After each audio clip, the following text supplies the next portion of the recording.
Hi guys, welcome to my channel. ఈరోజు కార్తీక మాసం last day కదా, సో మేమైతే టెంపుల్కి వెళ్తున్నాం నారికేల దీపం పెట్టడానికి. దానికోసం ఇట్లా బూర్లైన ఒక కొబ్బరికాయ తీసుకున్నా, అట్లనే కావాల్సిన సామాన్లన్నీ చూపిస్తున్నాను నేను. అవే ఇక్కడ ఫ్లవర్స్, ఫ్రూట్స్ ఇవన్నీ తీసుకున్నాను అనమాట. ఇదేమో బియ్యంలో పెట్టాలంట దీపము.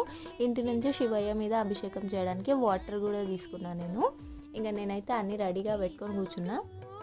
మా వాళ్ళు తయారైనాక అందరం కలిసి ఒక్కటేసారి వెళ్దామని. ఇక్కడ చూడండి, మా అక్క అయితే టెంపుల్కి పోయేటప్పుడు ఎవ్వరి కోసం ఆగదు, ఆమెంతలో ఆమె వెళ్ళిపోతూనే ఉంటుంది. ఇంకా నేను మా అత్త వచ్చేసి వెనక మెల్ల నడుచుకుంటూ వెళ్ళినాము. ఇదే మా శివాలయం అనమాట. మా ఇంటికి వాకబుల్ డిస్టెన్స్లో ఉంటుంది, చాలా దగ్గరలో. ఇది చాలా పురాతనమైన టెంపుల్. అప్పట్లో లోపలికి అలో చేయకపోతుండే, ఇప్పుడు అలో చేస్తున్నారు. శివయ్యకి ఏమి ఇచ్చినా ఇవ్వకపోయినా చెంబడి నీళ్ళు పోసేసి భక్తితోటి ఏది అడిగినా ఇస్తారంటారు కదా, అందుకే నేను ఇక్కడ అదే మొక్కుతున్నా. దేవుడా మా కష్టాలన్నీ తీర్చు.